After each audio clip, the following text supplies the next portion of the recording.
이재명 대표의 진심이 국민들에게 통하고 있습니다. 많은 사람들이 이재명 대표가 방문하면 셀카를 찍자고 하고 사인을 부탁하고 앞으로 한 걸음 한 걸음 나가기가 어려울 정도로 인산인해를 이루고 있습니다. 그리고 사인하는 도중에 어린아이의 외침이 들려왔습니다. 이재명이다! 어린아이 목소리로 이재명이다 라는 말이 들렸습니다. 김건희 주가 조작 특검을 이야기하면서 방송에 출연한 패널이 여사님 자를 붙이지 않았다고 사실상 권고를 빙자한 지침을 내렸죠. 앞으로는 반드시 여사님 자를 붙여라. 그러지 않으면 방심위에서 반드시 징계가 내려질 것이다. 별 꼴 같지도 않은 그런 지침을 내리면서 자신들이 이 나라의 왕이라도 된 듯한, 그렇게 해야 윤석열 눈에 들어 김건희 눈에 들어 출세할 수 있다고 믿는 그런 부류들이 판치는 세상에서 이재명 대표는 과연 어떻게 반응했을까요? 이재명이다! 아니 여기서 지금 너무 감사합니다! 손을 들어 아이에게 환한 미소를 선사했습니다. 몸이 10개라도 부족한 이재명 대표가 화성을 찾았습니다. 이재명 대표가 다녀가면 지역의 분위기가 바뀐다고 하죠. 어떻게 저런 체력과 의지를 보일 수 있는지 놀랍습니다. 참으로 놀라울 따름입니다. 갑자기 이상한 일이 발생했습니다. 이재명 대표에게 관계자가 다가오더니 갑자기 이재명 대표가 옷을 바꿔 입고 있습니다. 지금 입고 있는 옷과 바뀌어 입은 옷의 차이를 알아보신다면 여러분은 눈썰미가 좋으신 분입니다. 왜 바꿔 입었을까요? 저는 잘 모르겠지만 선거법과 관련이 있는 것 같습니다. 한 사람으로부터 시작됐다. 대통령님! 거대한 어떤 아이가 큰 소리로 외쳤는데 다시 한번 들어볼까요? 대통령님! 거대한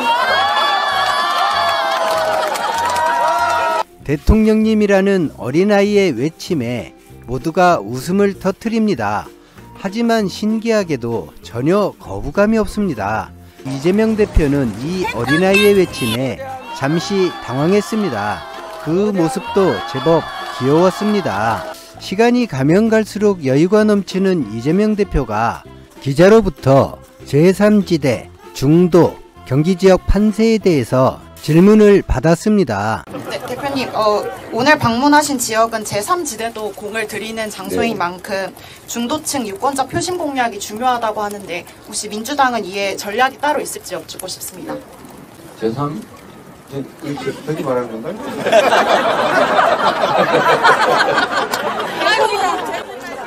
위트 하나로 분위기가 반전됩니다. 우리 국민들께 선택지를 다양하게 드린다는 측면에서 여러 당의 또 주의 주장이 다른 그런 후보들이 많이 나오면 좋지요. 저는 국민들이 다 가려볼 것이라고 생각합니다.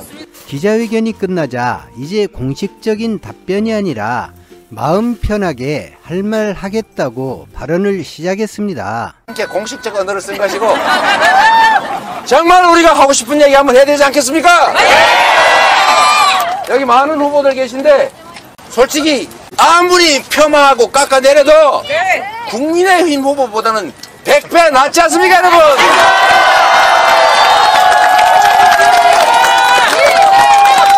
누가 뭐라 해도 훌륭한 자질을 갖추고 역량을 발휘했고 그리고 국민을 향한 충직함을 갖춘 그런 후보들 아닙니까? 부패한 사람 봤습니까? 없습니다. 정말 문제되는 정의관념에 반하는 반국민적인, 반국가적인, 반인륜적인 그런 이상한 얘기하는 사람, 그런 생각 가진 사람 봤습니까? 아니요. 못 봤습니다. 아무리 못한들 국민의힘의 이 잘못된 공천이나 지난 2년간의 그 엉터리 국정 실력보다는 낫지 않습니까, 여러분? 맞습니다.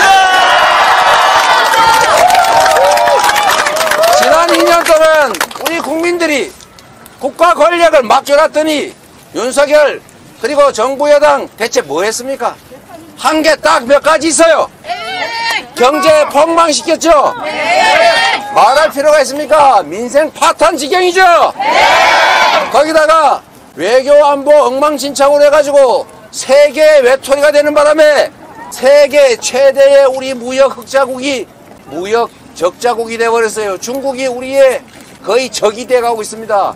그건 말로 대만 해협 얘기합니까? 맞습니다. 그냥 우아한 외교적 언사로 우리는 기존의 국제 질서를 존중한다 이렇게 하면 되잖아요. 뭔 쓸데없는 소리를 해가지고 이 중요한 무역 상대국 대한민국 경제에 얼마나 큰 도움이 되는 나라하고 척을 집니까 여러분? 외교 완전히 망쳤죠? 거기다가 남북 간에 평화롭게 잘 지내고 있는데 공연히 말펀치, 말폭탄 던지고 폼 잡고 이러다가 완전히 이거 남북 관계가 내일 전쟁이 나도 이상하지 않을 관계가 됐지 않습니까? 남북 관계 평화의 위기를 몰고 온 정말 한반도 평화도 위기로 몰아넣었지 않습니까? 오죽하면 미국의 조야에서 한국 언제 전쟁 날지 모른다. 이제 중동 다음 동북아시아 한반도다. 한반도에 핵전쟁 날 위험도 있다. 이렇게 얘기를 하지 않습니까? 이런 나라에 외국인들 투자하고 싶겠어요? 아니요. 그러니 경제가 좋아질 수가 있습니까? 총체적으로 나라를 망치고 있는 거예요. 맞습니다. 거기다가 민주주의 전 세계가 모범적 민주국가라고 칭송했는데 지금 스웨덴 연구기관이 한국이 독재의 길로 가고 있다 이렇게 공식 발표하잖아요. 호주에 도주대사를 임명해가지고 세상에 나라의 얼굴을 어떻게 중범죄를 짓고 출국 금지된 사람을 나라의 얼굴 대사로 만들어서 보낼 수가 있습니까? 아니 호주에서 이렇게 얘기한다고 합니다. 우리는 1867년 이후로 범죄자를 받지 않는다. 이게 무슨 개망신입니까? 언제 압수수색 당할지 모르는 내가 어디서 말 한마디 하고 혹시 이거 끌려가가지고 뭐 당하는 거 아닐까?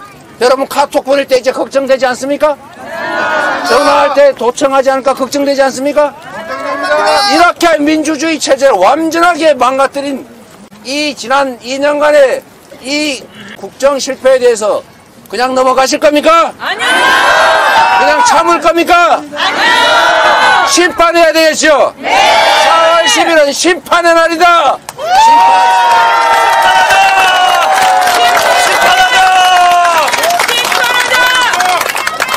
여러분, 국민이 우리가 주인이라는 걸 이번에 확실하게 보여줍시다. 네. 우리가 비록 평소에 말하지 않고 묵묵히 견뎌낸다고 해서 바보가 아니다. 시퍼렇게 살아있는 대한민국의 주권자라는 점을 이번에 확실하게 보여줘야 되겠죠? 네. 우리는 살아있는 존재입니다. 몇 개의 가짜뉴스에 속아서 엉터리 판단을 할 만큼 어리석지 않습니다. 몽둥이로 때리고 압수수색 영장으로 겁준다고 해서 위축되는 그런 사람들 아닙니다. 그렇죠? 네!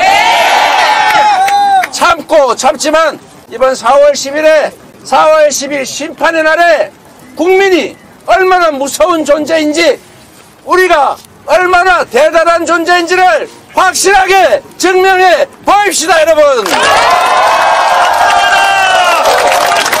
4월 10일 심판의 날에 국민이 얼마나 무서운 존재인지 우리가 얼마나 대단한 존재인지를 확실하게 증명해야 대한민국이 살 수 있습니다. 제 목소리를 녹음할 때마다 느끼는 것인데 듣기 좋은 목소리가 아닌 듯해서 미안합니다. 가급적 자중하겠습니다. 오늘 영상은 여기까지입니다. 시청해주신 여러분 고맙습니다.